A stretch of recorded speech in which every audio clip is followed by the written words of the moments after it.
Well, I see that we have quite a few attendees, so welcome to all of those who are here and tuning in with us today. We're glad to see you on this Sunday afternoon. My name is Stephanie Zerino, and I'll be moderating this workshop this afternoon. It's my pleasure and honor to introduce to you Dr. Bruce Strang here, who's going to be doing a workshop today on fascist Italy and anti-Semitism in the 1930s. So a little bit about Dr. Bruce here. He is the author of The Fiery March, Mussolini Prepares for War, and the editor of Collision of Empires, Italy's Invasion of Ethiopia and its International Impact. He writes on British and Italian international relations pre-Second World War. He is currently writing a book on Italian post-war political and economic reconstruction in the De Gasperi era. He is a professor at the Department of History in Brandon University, as well as a fellow of the Royal Historical Society. He lives with his partner and two sons in Brandon, Manitoba. A couple housekeeping items before we get started. There is going to be different parts throughout this workshop in which Dr. Strang is going to be asking questions. If you are interested in responding, and we do encourage that you do, please use the raise your hand feature on the side. If you notice, you can raise your hand. I do notice that there is one hand raised as well. So if you would like to unmute yourself, we can deal with that question right away. So Myron Turner.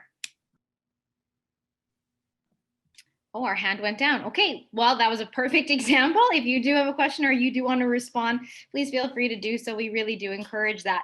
If you have any questions as the presentation is going through, you can notice at the bottom of your screen, there is a Q&A section.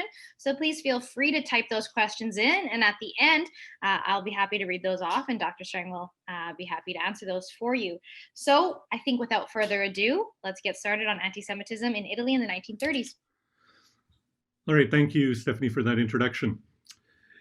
There was a joke that went around in the dark days in Italy after the Second World War, and it was centered in Rome, and the citizens of Rome used to say that they had a big competition to honor the person who could display the best memory. And there were people who came to this competition, and some would memorize huge chunks of the Italian phone book. And others would memorize street names and be able to recite all the street names in the city of Rome. And another memorized the Inferno and recited Dante's Inferno. And still others would recite different poetry or passages from novels. But the victor of the competition was said to be the one man who could remember that he had been a fascist. And the idea of historical memory in Italy is really interesting to me. I went to Italy for the first time in 1993 to undertake the research that eventually led to my PhD thesis and eventually my first book. And for this young man who had come to Italy from the prairies of Manitoba, it was an eye-opening experience. And I immediately noticed that there were some serious differences between the way in which I, as a Canadian, had understood the Second World War and the ways in which Italians did so. And there were very, very few examples that I saw in Italian monumental culture. The plaques on buildings, the statues that were built, the public commemorations of the Second World War that did anything other than commemorate Italians as victims of the German occupation. And I also noticed from the very first days when I arrived at Fiumicino Airport that Italian society was prone to much more open displays of racial animus than we were used to in Canada. And that's not to say that racism doesn't exist in Canada, far from it. It's just that Canadians seem to have a more secretive way of conducting our institutional and personal racism. But I would often hear comments in Italian society that to me sounded very openly racist.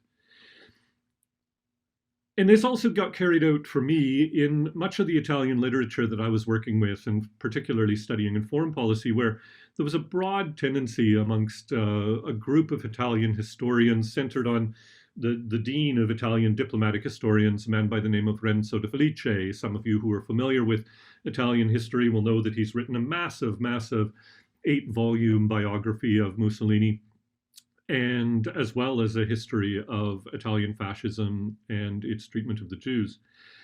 And de Felice's view of history tended to place a substantial degree of blame for the fact that Italy aligned itself with the Germans during the first days of the Second World War on the errors of the British and French governments. This really wasn't Italy's fault. It was a mistake of other people who failed to handle Italy properly, to behave decently towards Italy. And so for me, there's always been a challenge around the memory of the Second World War and the memory of fascism when I have discussions with Italians. And another thing that I noticed was that the general Italian that one might meet on the street knows a far, far greater amount of Italian history than the typical Canadian would in just a general conversation in a restaurant or in a cafe or sitting on a park bench. And so for me, the subject of Italy and the Holocaust has always been of considerable interest. And in this discussion, I want to talk about three myths that I've encountered in dealing with Italians' memory of the Holocaust. And get this going here. So I'll just confirm that people can see the slides here, that the slides are up. And the three myths that I've seen are that many people think that Mussolini really wasn't an anti-Semite. And anti-Semitism was largely something that was foreign to Italians. And, oops, sorry, this technology always gets very interesting. And that Italians didn't really enforce the series of racial laws that the Italian government implemented. And that generally Italians in the Second World War era were the brava gente. The Italians were the good people. And particularly when dealing with the Holocaust, that Italians generally protected the Jews in Italy. And there is certainly some element of truth to some of these myths, but there are also some problems as well. And people likely know that Italy had perhaps the second best record of European countries during the Second World War, that roughly 85% of the Italian pre-war Jewish population had survived the Holocaust. And so in some senses, Italians did protect Jews, but through this little bit of a talk, and then as we open it up to questions, I think that people will see that the truth of the matter is much more equivocal than the immediacy of these myths. So to begin with, Mussolini wasn't really an anti-Semite. I would beg to differ. And I would argue through my research, and primarily what I'm talking about here is in Mussolini's public writings, also his private writings. After the war, there were two Italian historians who collected Mussolini's written work in what ended up being a 44-volume collection. So reading through the 44 volumes of Mussolini's writings, and then looking at how his government acted when it was in power, I think it's fair to say that Mussolini was an anti-Semite, but his anti-Semitism changed and developed over time. In the initial days in the 1920s, he ridiculed ideas that Judaism was a biological characteristic. He believed that Judaism was a religion, it wasn't biologically determined. And he had friends who were Jews. And in fact, there were a great many Italians who, in fact, joined the Fascist Party. There were more than 10,000 who joined the Fascist Party, which is roughly about 1/3 of the adult Jews in Italy before the war. And the Jewish community was really, really well assimilated in Italy in ways that it hadn't been in many other European countries. After the unification of Italy in the period of 1859 to 1870, the Jewish community had been part of the Risorgimento and had been intimately involved with all elements of public Italian life. There were prominent Jewish individuals who were part of politics. There was a Jewish premier in 1910. There were Jews who were senior admirals, senior generals in the military. Jews were heavily involved in the professions, teaching school, teaching in universities. So the Jewish community was exceptionally well integrated into Italian society. And in the 1920s, Mussolini did not take many publicly anti-Semitic positions. But at the same time, in his private discussions and discussions in certain public venues in his writings, he believed very clearly that Jews were a people apart. And not even so much in Italy, but in the international community. So Mussolini very much believed in the international Jewish conspiracy. An international Jewish conspiracy existed. It was centered on Jewish banking families and what he called the plutocracy or the demo-plutocracy. And he argued that democratic regimes weren't really democratic. The democracy was really a front for the established elites of those societies that they used to control people. And the Jewish community, he argued, particularly centered on banking families such as the Rothschilds, the Warburgs, the Schiffs, were part of this international conspiracy. And so it wasn't that he didn't see Judaism as a problem. It's just in the 1920s, he didn't necessarily see it as an Italian problem. It was a world problem and a problem largely for other people to deal with. But what I see through my research is that through the beginning of the 1930s, Mussolini's views around anti-Semitism hadn't changed. But as Italian foreign policy became more aggressive and more expansionistic and more open, his anti-Semitic views began to develop. And so his anti-Semitism was not initially a biological anti-Semitism. It's not that a Jew was a Jew and a Jew was bad because a Jew happened to be born that way. But he began to see that anti-Semitism, or that Semitism, that Judaism was a problem because Jews were not a part of the Italian race nation. And in the 1930s, particularly as Mussolini conquered Abyssinia, and then after the declaration of the conquest of Abyssinia in May 1936, Mussolini became increasingly conscious of Italy as a race nation and the need to defend the race nation against potential impurities. And so Mussolini began, in the time of the Abyssinian War, to speak increasingly about the problems of the international Jewish conspiracy and the threat that it potentially posed for fascist Italy. And so during the Italian campaign in Ethiopia, one of the leading fascist hierarchs, Giovanni Preziosi, began to write about that Italy was at war with world Judaism, that Jewish bankers in particular began to underwrite the international campaign against the Italian aggression in Ethiopia. Mussolini himself argued that the Ethiopian War and the international crisis that it provoked was due to a Judeo-Masonic cabal that whipped up opposition to Italy's attack on Ethiopia out of a perverse sense of vengeance towards Italy. When Mussolini became involved in the Spanish Civil War, he began to see Jews increasingly as opponents of Spanish foreign policy during the Spanish Civil War. And much of this was centered on the so-called fuoriusciti, the Italians who had gone into exile and in exile were free to write criticisms of the Italian regime.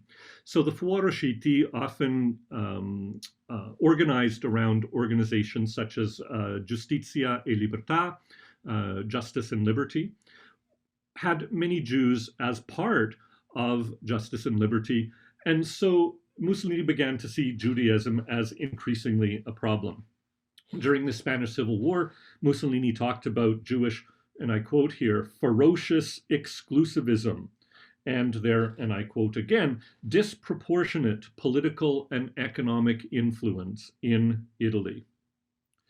And in the newspaper that Mussolini had created, Il Popolo d'Italia, wrote that Jews, and I quote, should forswear their closed racial circle and argued that Zionism was, and again I quote, incompatible with fascism. So there are really two themes there. One, the idea of the closed racial circle, the idea that Jews tended to marry among Jews. Now, in truth, in Italy, Jews were amongst the most assimilated community in Europe and had by far the highest rate of intermarriage between Jews and non-Jews. So in a sense, this was a myth that the Jews were a closed racial community in Italy. And the idea, though, particularly, is that he begins to see Zionism as incompatible with fascism. And for Mussolini, it was the potential divided loyalties of Jews that he began to identify as a problem. So, Jews, in Mussolini's view, as long as they were committed Italians, and as long as they placed the goals of the Italian race nation above their own individual goals or the goals of their religion, Mussolini didn't seem to have a problem with those Jews. But for Mussolini, all of the Jews were suspect until they had proven their loyalty to the fascist regime. And so already in 1936 and the beginnings of 1937, there is a huge amount of evidence that Mussolini had come to adopt very specific anti-Semitic thinking in his own personal worldview. And it's linked not only to conceptions of Italianness, but it's also linked to conceptions of race. And Mussolini had always been a racist, as nearly as I can tell from the days of being a young man. He was a profound social Darwinist thinker who believed that there were races, that races had identifiable national characteristics, and that some races, and in Mussolini's view, the white race, was clearly superior to the other races of the world that he would identify, and this is offensive language, but it's language that Mussolini typically used, that the whites were superior to the blacks and the yellows and then down even below that were the races such as the indigenous peoples of North America who had been virtually wiped out by disease. In Mussolini's eyes, this was not a catastrophe. This was simply the way that nature worked, that the superior populations had been victorious and the inferior ones had been defeated. So Mussolini always thought in profoundly, profoundly racist terms. But what happens in the 1930s is that he begins to see the importance of developing an increased race consciousness as Italians build the empire that he wants them to build. Increasingly, they are going to have to become explicitly racist. They're going to have to become hardened, new fascist men who are tempered through the crucible of war and who are willing to act as racial masters in the colony so that Italy can create settlement colonies in places such as Ethiopia. And in doing so, in looking at Ethiopia as a place where Italy could create a settlement colony, he was really looking towards the precedents that had been set by the British Empire in what people in the 1930s often called the White Dominions. So he looked to places like Canada, where the European settlers had moved into Canada, over time had gradually displaced the indigenous population, pushed that indigenous population to the margins of the country, and had settled the country with an overwhelming population of white settlers. And this was Mussolini's dream for Abyssinia, although he was never able to impose that dream because of the resistance of the Ethiopian people that made it impossible to send millions of settlers to Ethiopia. That was the dream that Mussolini had, was to create, in effect, an Italian province in Ethiopia in the way that Britain had created a British colony in places such as Canada or Australia. So Mussolini was always a racist thinker, but in the 1930s he becomes increasingly anti-Semitic. And although Italy only introduces the anti-Semitic legislation in 1938, already from 1937 onward, there had been a substantial anti-Semitic campaign in the Italian press. As far back as 1934, Il Tevere, the newspaper, quoted, and I quote here, "The Jew who doesn't want to assimilate himself, who refuses to be a citizen at 100%, maybe he's nostalgic for the ghetto? It's incredible to make such claims, especially in Italy. So, how could Jews not commit themselves 100% to being Italian citizens?" By 1937, the language has evolved. And in 1937, Il Tevere is writing that Jews were clearly a race, a biological race, based on, and I quote here, their blood and their history. That Jews declared that they didn't want to assimilate, and again, that simply wasn't true. And it wrote of, and I quote here, the Jewish International, that it also called the International of Lame Arguments. So the anti-Semitic rhetoric is changing from encouraging Jews to assimilate and ridiculing those who don't, now to beginning to look at Jews as a race. Other examples I could give other examples throughout 1937, 1938, but by the beginnings of 1938, there was a widespread anti-Semitic campaign in the Jewish press. Just advance the slide here. And so here I've put up the front page of a new journal called La Difesa della Razza. This is an issue published on the 5th of August, 1938. And you can see the image. I'm not sure how well it will appear on everyone's screen, but you see the image, and at the back there is very clearly a typically Roman bust, and in front of it a stereotypically fascist depiction of a Jewish person, and in front of that a stereotypical depiction of an East African Negro. And there is a sword placed between them to separate the white race from the other races. And La Difesa della Razza came out shortly after the Italian Fascist Party introduced the Manifesto of Race in 14th of July, 1938, and then extended it in a National Party bulletin and later in July 1938, and then the publication of the magazine La Difesa della Razza. And this was the prelude to the institution of anti-Semitic legislation later in 1938. Already in September of 1938, the Defense of the Race laws began to expel Jewish students from Italian schools. And the gradual extension of the race laws extends, and here is the handwritten draft of the Declaration of Race that the Fascist Grand Council would institute in November of 1938. And here's the front page of Corriere della Sera, indicating the Le leggi per la difesa della razza, the laws for the defense of the race. And the defense of the race was a widespread defense of the Italian race that in Mussolini's eyes included everything from banning contraception, banning birth control, banning certain kinds of medical advice to women, working with the state to introduce widespread support for maternity, through to the imposition of racial laws, initially banning miscegenation between white settlers and indigenous peoples in the Italian colonies, to eventually the persecution of Italy's Jewish population.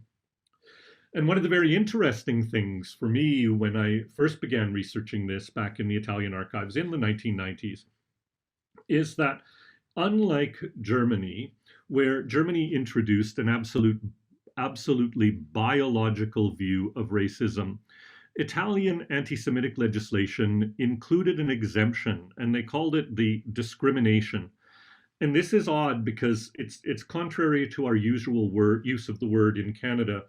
In Italy in 1938, with the racial laws, discrimination meant that certain Jews would be exempted from the most rigorous application of the Defense of the Reich laws that would exclude Jews from Italian society.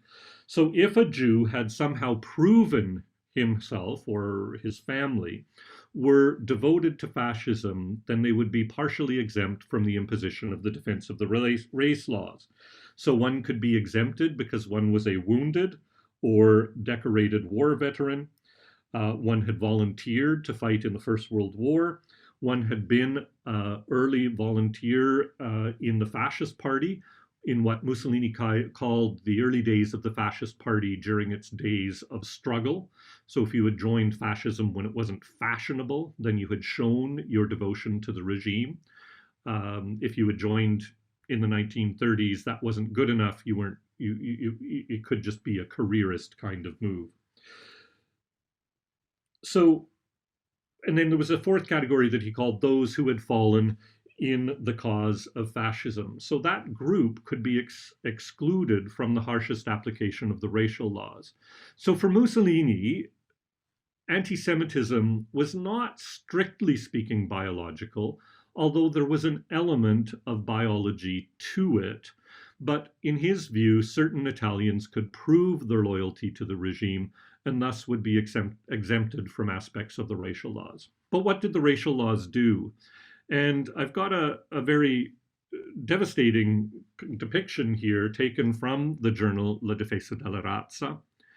And it basically, after the deliberations of the Council of Ministers, Jews cannot.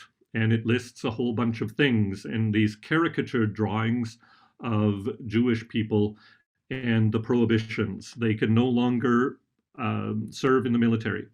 They can no longer work in the schools.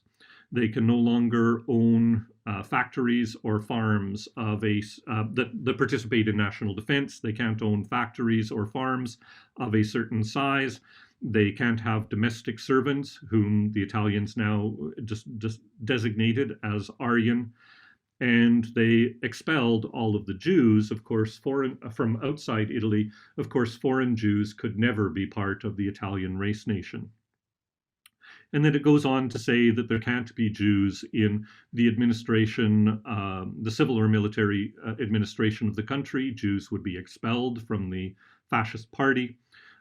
They would be expelled from local governments. They would be expelled from what they called parastatal agencies, so companies owned by the government.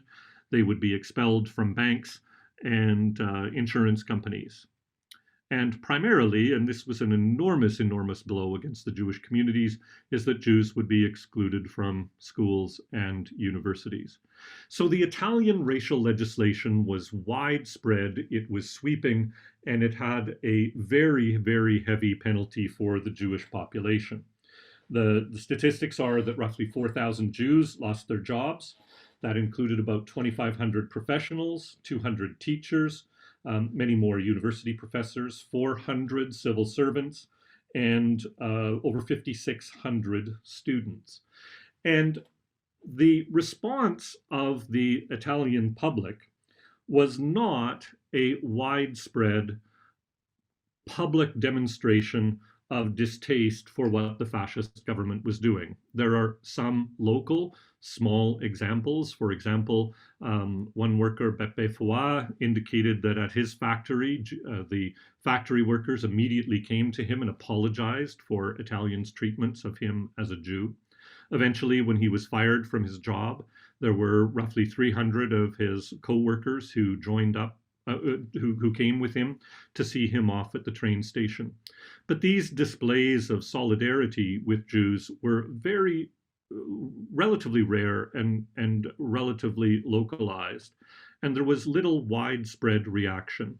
Instead, many Italian Jews of the time write that the Italian populace received it with, to a considerable degree, complete indifference. And Jews found themselves excluded from their job, excluded from work, excluded from their social circles, excluded from schools, and became almost non-entities within the public life of Italy. And the government was quite harsh in the repression of these laws. The laws were observed, and the removal of Jews from the public life of Italy was, relatively speaking, complete and, relatively speaking, quick. And so the idea of the brava gente becomes a little more difficult to sustain. Now, as we know that the Holocaust, as it's commonly understood, the extermination of Jews primarily in the German pogroms carried out by the Einsatzgruppen in Russia, or through the extermination camps, most of which the Germans established in Poland, didn't happen on Italian soil through purely Italian means. The Italians, though, often served to help the Germans carry out the Holocaust. So the story, of course, is that Italy joins the Second World War in 1940 on the side of Germany. By 1943, the government realizes that Italy has been defeated and cannot win the war. In 1943, Mussolini is deposed by the Fascist Grand Council. There's a new government that comes to power, but it's unable to negotiate an agreement to get out of the war with the Western Allies. It finally surrenders in September of 1943, and then the Germans occupy the northern part of the country.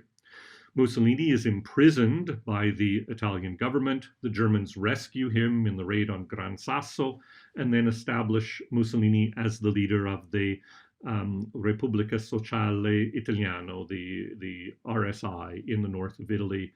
But the Germans are in military occupation of the north of Italy. And the Holocaust occurs in the north of Italy as there are just under 8,700 Jews become deported from Italy to primarily Auschwitz-Birkenau. And roughly 96% of the Jews who are sent to Auschwitz-Birkenau are exterminated by the Germans in Auschwitz. This photograph here is a picture of Binario 21 in Milan Central train station. And there is a memorial to the Holocaust now in Milan Central. And I don't know if anyone's had the opportunity to go to Milan and see Milan Central. I haven't myself, but it's the main train station of the city of Milan.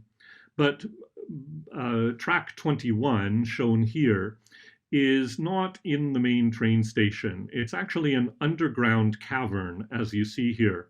And they had to winch the rail cars down to this special railroad track where the Germans could load Jews onto the train and send them on the journey to Auschwitz, where they would face extermination. So it was done very much under the cover of a separate place. The Jews would be brought from their internment camps, put onto trains, and sent to Auschwitz.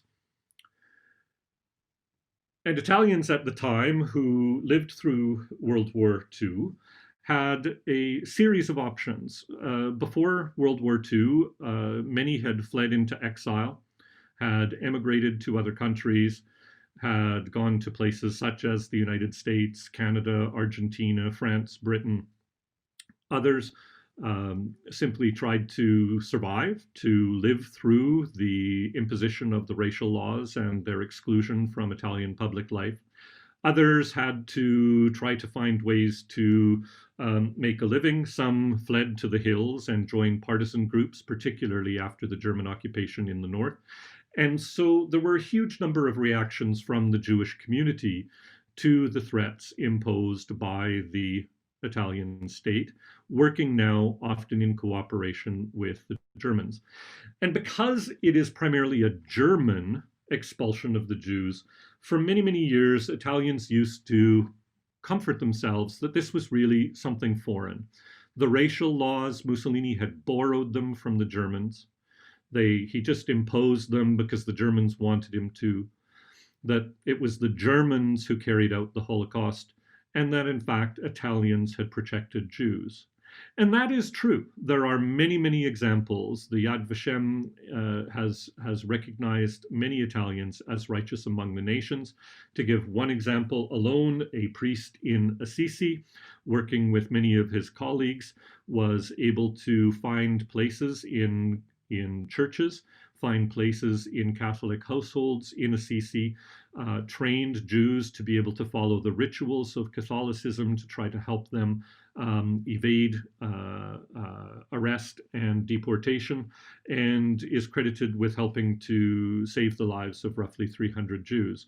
And there are many, many examples. A large number of Italians did work to help to save Jews. But at the same time, recent research, primarily with authors such as Liliana Picciotto, and then a recent book also by Levi Sulam, following on the work of Liliana Picciotto, has shown quite clearly that of the Jews sent to Auschwitz, a little more than half were arrested by Italian police on the direction of Italian authorities, and that Italian authorities were actually complicit in the extermination of Jews. And so, as one goes into the memorial in Milano Centrale, the Memoriale della Shoah, and as one begins to see the representation of the experience of this memorial, there is a massive wall, and graven into the wall is the word indifferenza, indifference. Most Italians responded to the exclusion of Jews from Italian life with public indifference. And so I would argue that there is so much research that still needs to be done. But currently, I think it's quite reasonable to say that the old myths that I started this talk with can no longer really stand scrutiny. Mussolini was an anti-Semite. Anti-Semitism was not foreign to Italian fascism. Mussolini introduced the racial laws for his own purposes and for the purposes of Italian fascism. And it was part of a much broader series of laws that he conceived of as necessary for the defense of the race. The idea that Italians didn't enforce the leggi razziali is simply wrong. The Italian regime, the Italian police worked very hard to enforce the racial laws, and initially most Italians were absolutely indifferent to the persecution of Jewish Italians. And I think that the research that we have from the period of the Second World War is that Italians were not the brava gente. Or maybe it's better to say we're not simply the brava gente. We have clear examples of Italian atrocities committed in Ethiopia, committed in Libya, committed in areas under Italian occupation during the Second World War. We also have examples of Italian police, of the Italian state, cooperating actively and working to facilitate the Holocaust. But we also have many other Italians who actively worked with great courage and great bravery to save Italians from the Holocaust and to save the Italians from their government. And so I'll just finish off by saying, and before we turn it over to questions, that the story of anti-Semitism and the story of the Holocaust in Italy is much more nuanced, is much more challenging, and much more fascinating for that than often the Italian historical community has wanted to allow. And I'd just like to finish with saluting the bravery of survivors of the Holocaust, such as Liliana Segre, who have been talking very publicly about the Holocaust, who have been talking very publicly about her experiences since the early 1990s, trying to raise awareness of the Italian Holocaust, trying to raise awareness of the persecution of the Jews. And unfortunately, in 2019, she's been assigned police guards because of death threats that she's been receiving for her public advocacy, working to try to diminish racism in modern Italy. So the problems of race in Italy are not over. They've changed substantially from what we saw in the 1930s, but the world still continues to confront issues of racism and anti-Semitism, whether it be modern Canada or modern Italy. And so I'm hoping that events such as this can help to raise awareness of issues of anti-Semitism and racism, and we can all work publicly to try to create a world that is focused on recognition of people's common humanity. So that's what I had prepared to say. I'll stop sharing my screen, and I would be happy to take questions. Thank you, Dr. Strang. That was fascinating. I really appreciate that. As a granddaughter of Italian immigrants, I remember my grandparents always talking about Mussolini, but they talked about the two Mussolinis, and I think it was maybe I was 17 years old when I realized there was only one, and that there was a shift in the rhetoric. So, thank you for your commitment to letting us know the lived reality as opposed to the printed one. I do want to direct you to the Q&A. We do have a couple questions here for you. The first one from Aviva. In what ways did Mussolini want Jews to prove their allegiance to Italy? Sure. The global answer to that is he wanted all Italians to place their loyalty to the regime above their loyalty to themselves. And that was, I think, the central heart of Italian fascism. The fascist dream that Mussolini created was a very harsh and strict one. Men were supposed to be soldiers, hardened to war and inured to the cruelty of war, willing to carry out atrocities in order to improve the nature of the fascist regime. Fascist women were placed in an exalted category where they were mothers. They were the mothers, they were the carers. They were supposed to give birth to large numbers of new Italians because Italians' virility, Italians' birth rate was the centerpiece for Mussolini of Italy's greatness. It didn't have great industry, it had a large number of people. And the virile lifeblood that flowed through the veins of the Italian people was the nation's greatest resort. And so everyone was supposed to subordinate their own personal interests to the regime. But there was in Mussolini's ideals, there became a very special challenge with the Jewish community because they could have, in his view, divided loyalties. They could be Zionists and therefore have a loyalty to Zionism. In truth, most Italian Jews were not devoted Zionists, or at least devoted to Zionism only insofar as it might be a solution to problems in, say, Eastern Europe. Most Italians before the late 1930s didn't see the need for a Zionist homeland because they were so well integrated into Italian society. So Zionism was a potential threat. And then the idea that Jews were part of in his view, a class of people who tended to be well off, tended to be associated with the bourgeoisie.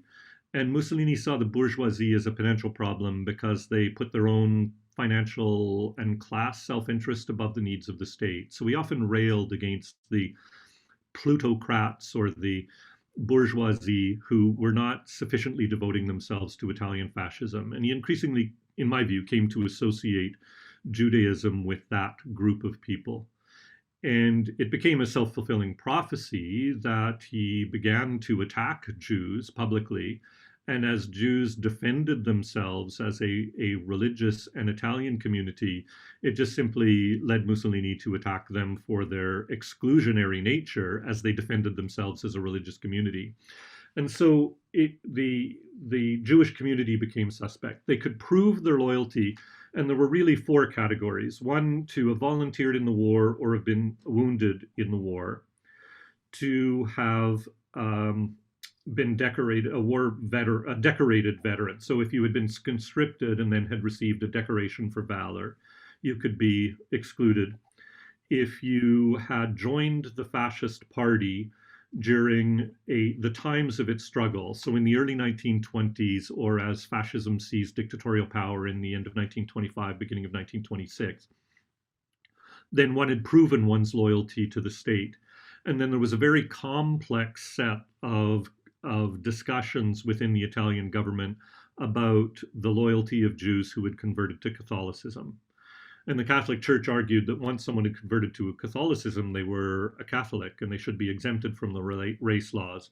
But the Italian government resisted that idea, and there was a complex series of negotiations and discussions around it. Thank you.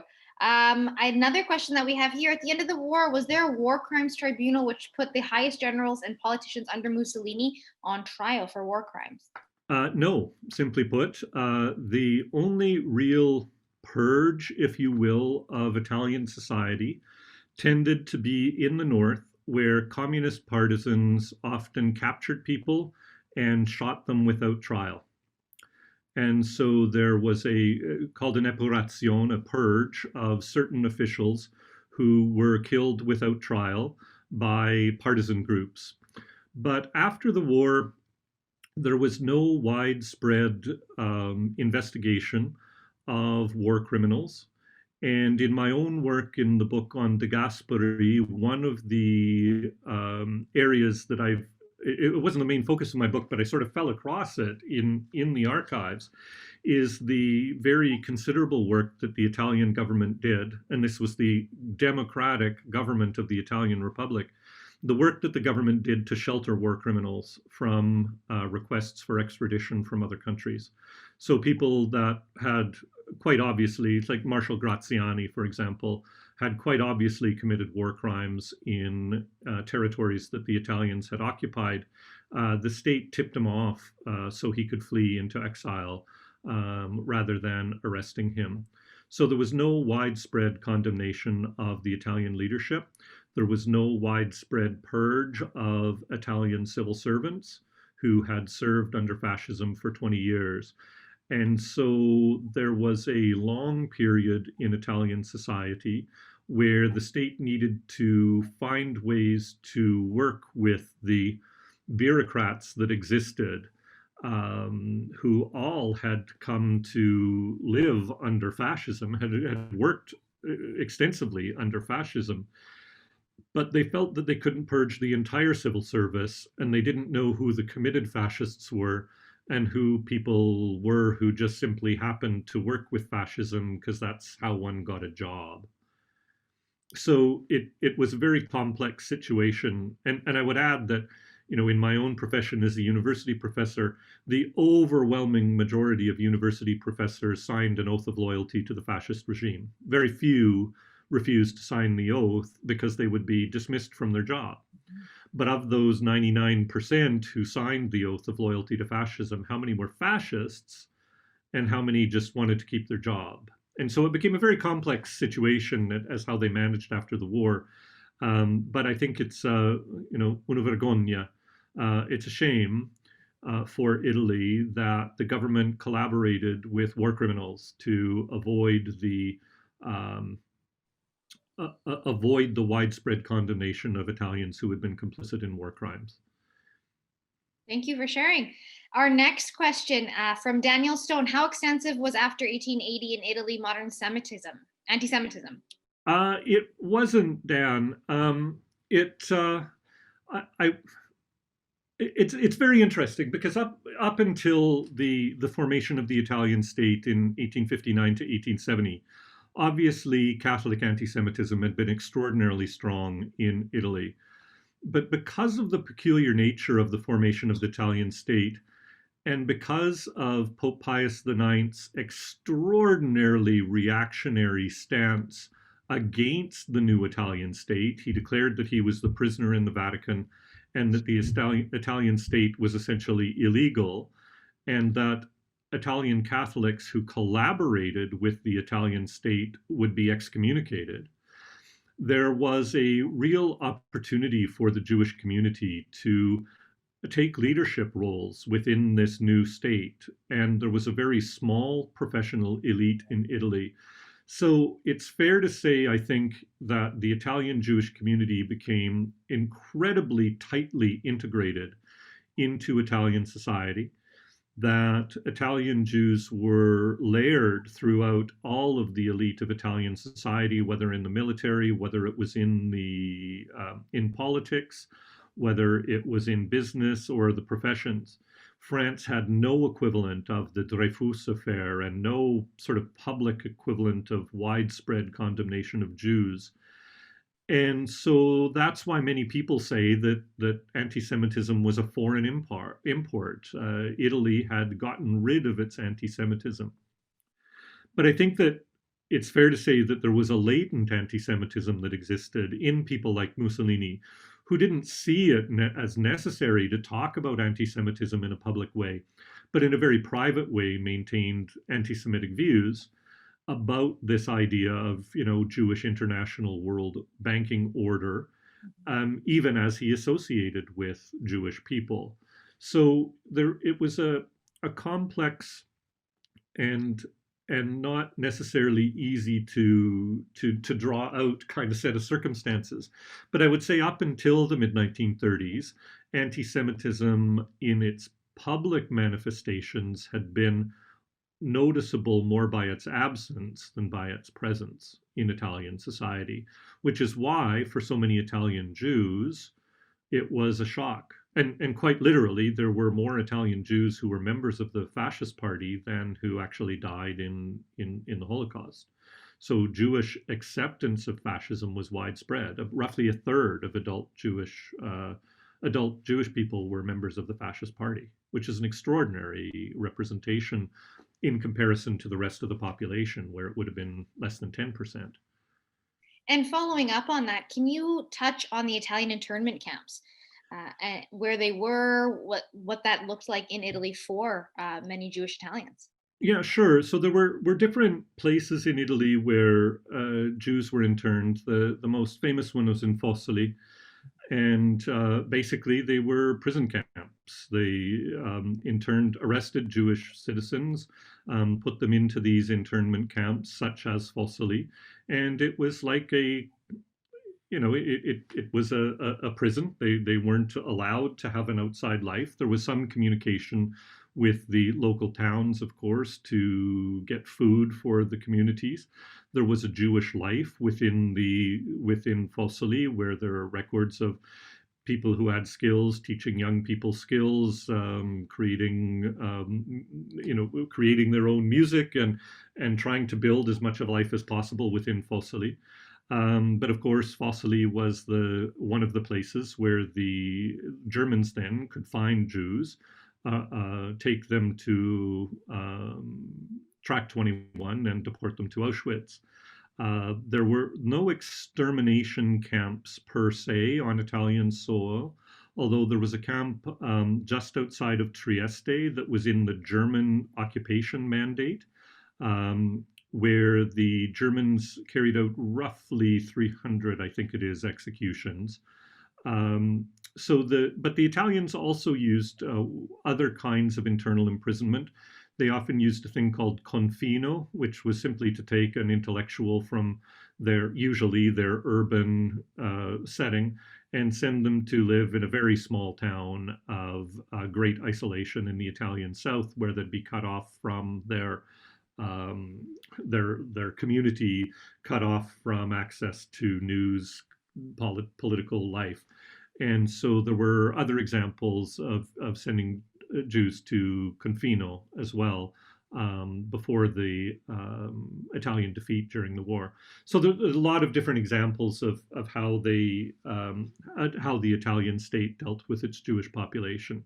Italy wasn't as repressive as Germany was, but then Germany has set an extraordinarily low bar with its brutality, right? So if you're saying that you have to be as bad as the Germans to be anti-Semitic, then that's a very bad standard to have set up. Absolutely, and quite oppressive.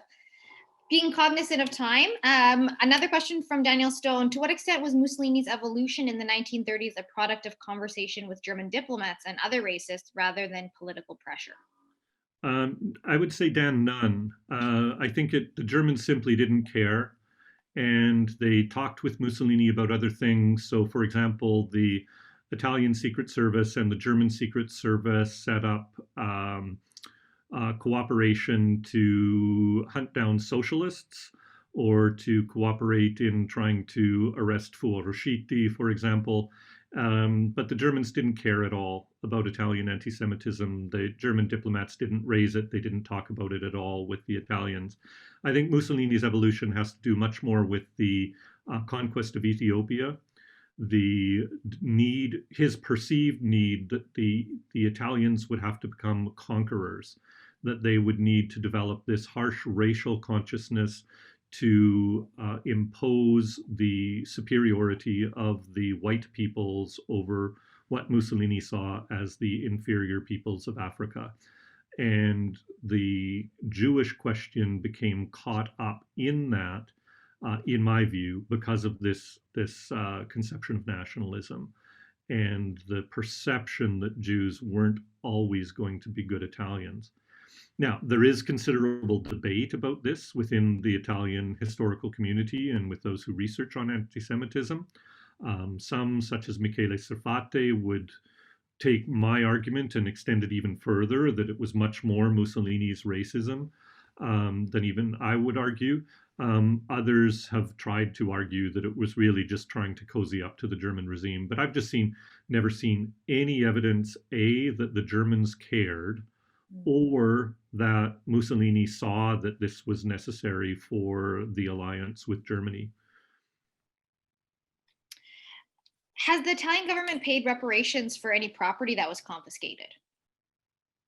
I don't know the answer to that question. My immediate response would be no. But I haven't looked specifically at the issue of reparations towards the Jewish community, so I'd have to look into that. I'm sorry, I just don't know that. It's an interesting question to think about it, especially when we're doing an uphill battle of just the acknowledgement of it. Mhm. Reparations would be interesting to see. Can you talk about the role of the church in the Second World War? Question from Linda. Okay, that's a huge question and it's very fascinating.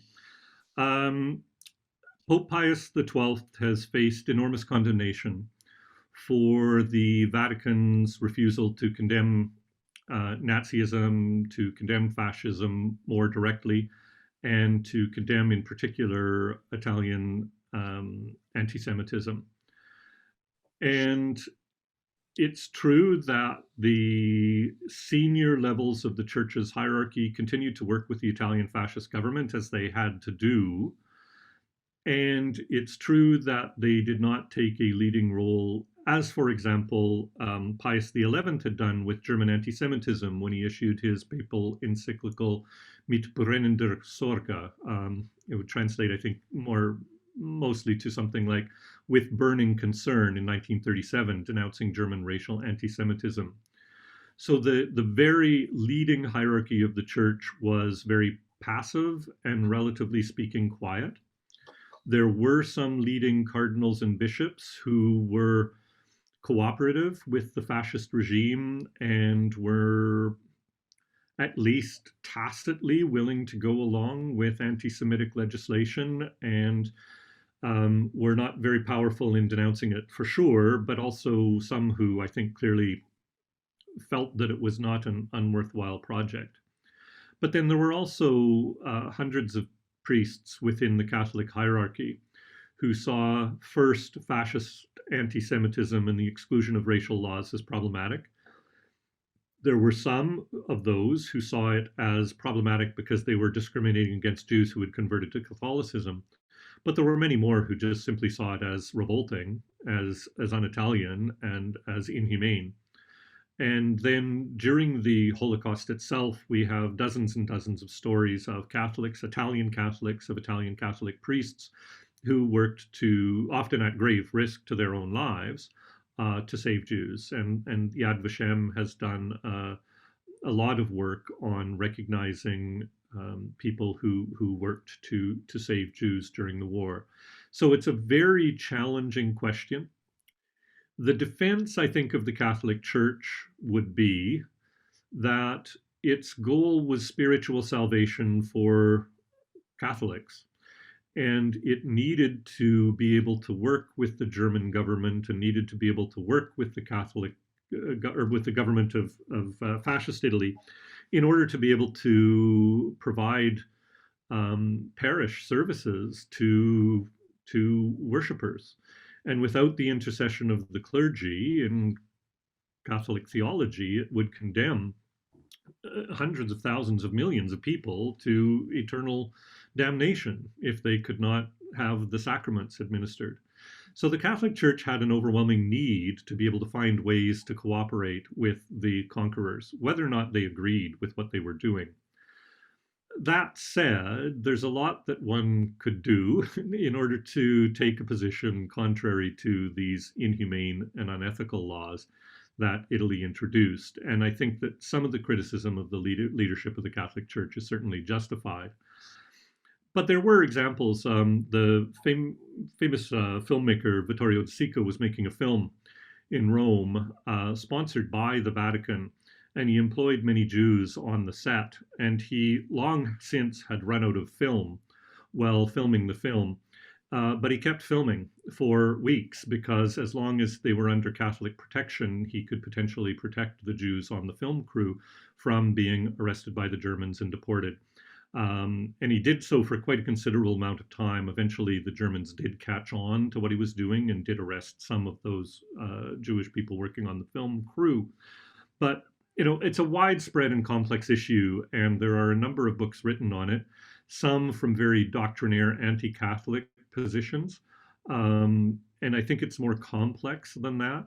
But at the same time, I think it's safe to say that Pius XII was not especially vigorous in working hard to create the moral climate in which more Jews would be protected.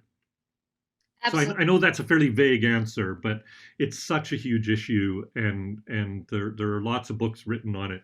So I just don't have time to get into it into a huge amount of detail. So I hope at least that covers some of it. That sacred secular struggle is definitely not a new one.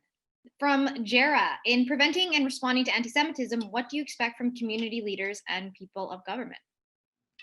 Well, I think it's to speak of racism, to condemn it, and not to participate in it, and to show and model behavior.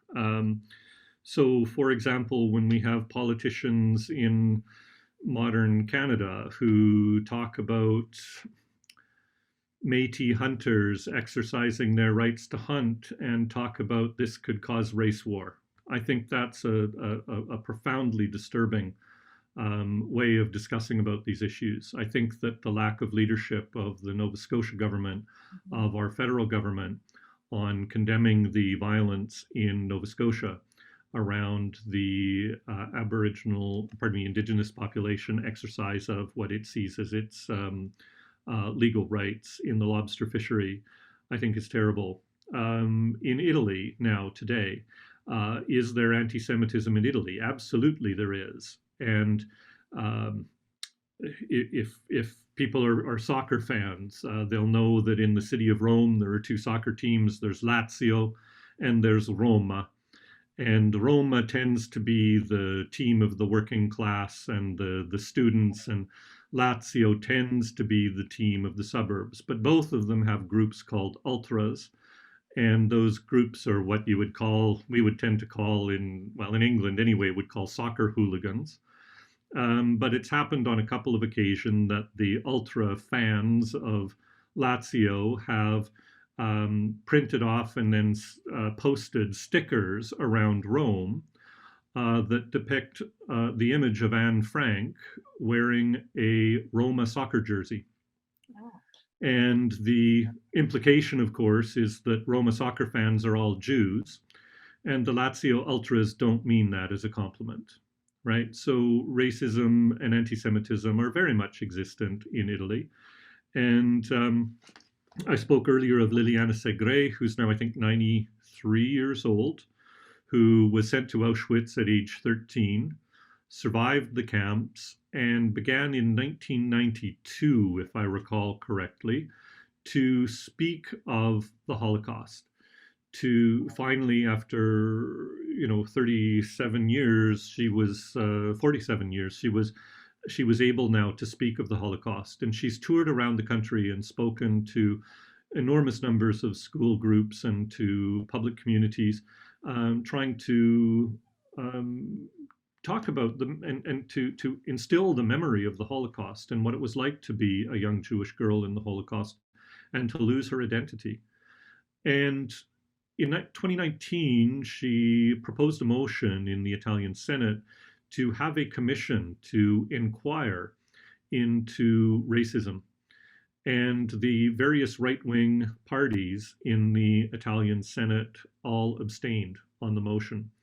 And since that point, she's received upwards of 200 serious threats against her safety a day. So yes, absolutely, anti-Semitism is existent in modern Italy today, and there are some politicians who confront it and who denounce it, and there are many more who are silent or who tacitly encourage it. Matteo Salvini talking about carrying out a forced census of the Roma so that you could know how many are in Italy so you could prepare plans to deport them.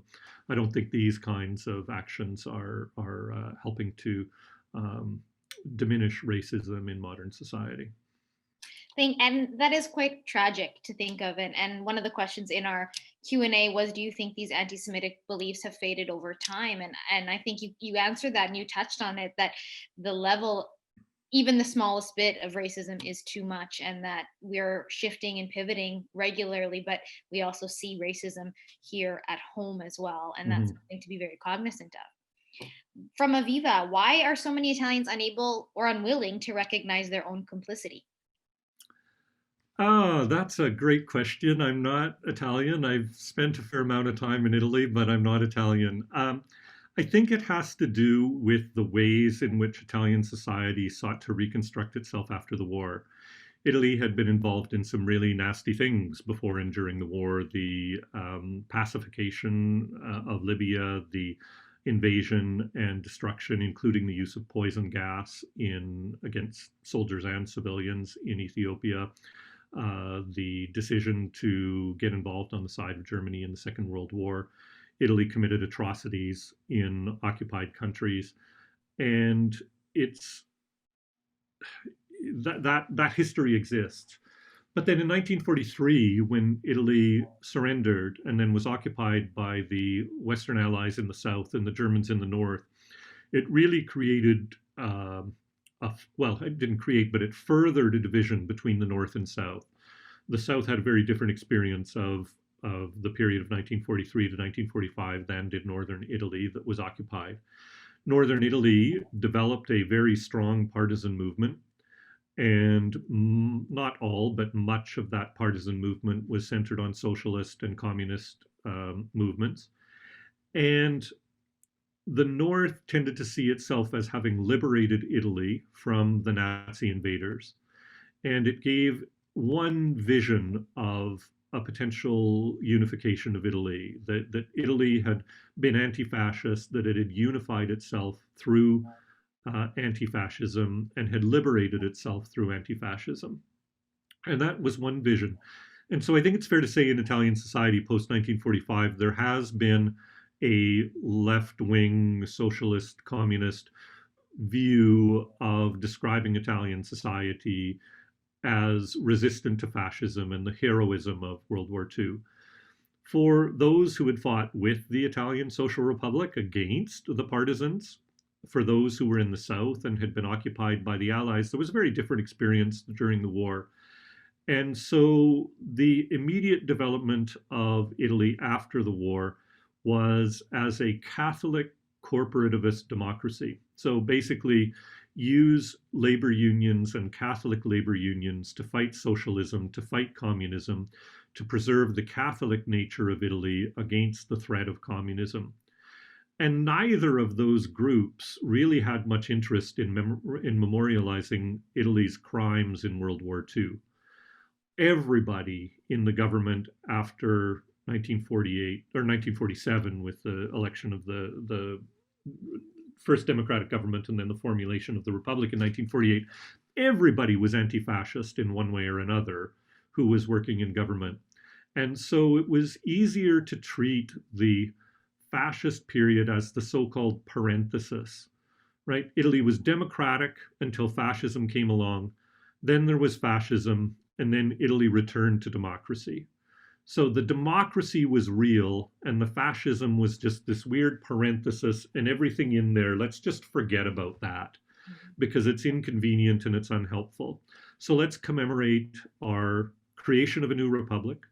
Let's create the glorious resistance And for all that stuff in World War II and the Civil War in Italy in 1943 to 1945, let's not dwell on that.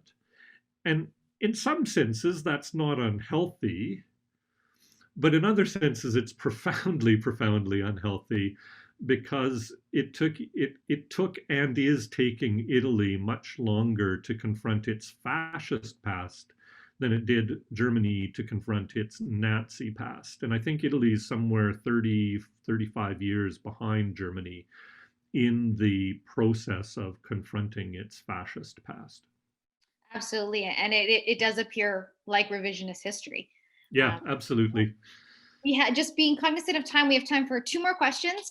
From Tony, there are Italian Jews in Winnipeg. Have you interviewed them about their experiences? No, I have not. I'm I primarily write on international relations history, and my um, sort of practice as an historian has been focused on going into archives and working through government archives to figure out what they were doing. And so my first book, I was, as far as I'm aware, the first non-Italian historian to be able to gain access to the papers of the Foreign Ministry archive in Rome and to look in detail at the evidence there. And so my first book really challenges one of the dominant conventional narratives of Italian history in the 1930s and very much tries to force the Italian historical memory to confront what exactly it was that Italy was doing in the 1930s in fighting the Spanish Civil War, in aligning itself with Germany in an attempt to rewrite the map of the Mediterranean. And so that's my practice. I've not really worked all that much with public history and with interviewing live subjects. It just hasn't been the focus. It's not to say it's not great work. I just think there are people who are better qualified to do it than I would be. I But think it's also a really interesting idea. So maybe Stephanie, we can maybe talk about that and see ways we could we look can at doing start something another like that. project together. Yeah. Yes, absolutely. I think a natural follow up from Susan Turner is has how has your work been received in Italy? Yeah. It's an excellent question, and there are some Italian historians who take a look at my work and say, "Yeah, this is excellent work, and it's really cool, and thank you for writing it, and I'm going to use it." And there are some Italian historians who basically say, "Ah, you Anglo-Saxons, you don't know how to do history, and you can never understand Italy." So there are a group of historians. I'm Canadian. One was American. There are a couple who are British. Actually, a couple of Americans, a couple of people from Britain. And we've written books that are not the same, but have an overarching theme that Mussolini was an ideological thinker. He was a racist. He was a social Darwinist. You can't understand Italian policy unless you understand that you need to look at his actions in aligning Italy with Germany in the context of Italy seeking to expand the borders of Italy dramatically. And he wanted to conquer a new Mediterranean empire.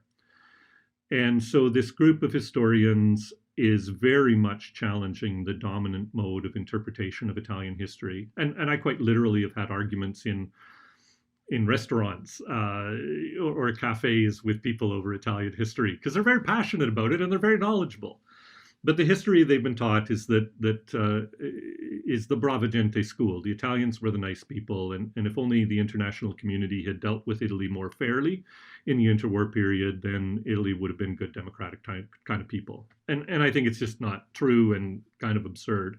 But it's the dominant way of looking at the history. So there are many Italian historians who basically just say, either I'm not going to read your work because it's written in English, or I don't care about your work because you're an Anglo-Saxon and you guys just can never get Italy.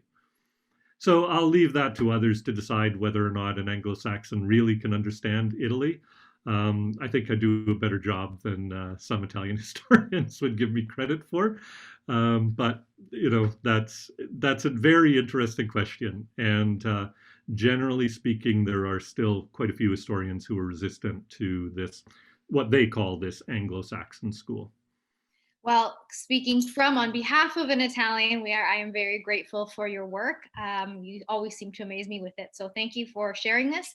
Thank you for spending your time with us today. I know we didn't get to all the questions in the chat, but if you did not get your question answered, please do email us, and the contact information was on the poster and we can get to it.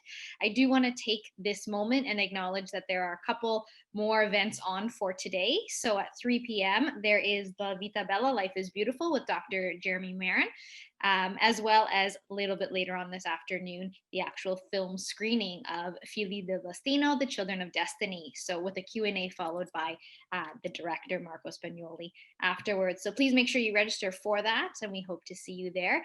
I do want to say a big, big thank you goes out to the Centro Cobolto Center, the Jewish Heritage Center of Western Canada, as well as the Istituto Italiano di Cultura in Toronto for helping us and sponsoring us. This has been a great and informative afternoon, and we hope to see you at the next one we do. Yeah, and I'd just like to add my thanks to Stephanie for hosting today, and thanks to Belle, to Pamela, to Stan, to Jeremy Marin, all the people who have been helping to organize this, and to all of our sponsoring institutions. It's been a very great pleasure to be here, and thank you to everyone in the audience for taking some time on your Sunday afternoon to participate in a discussion of fascist Italy and anti-Semitism. Thank you. Thank you. Have a great evening. Bye-bye.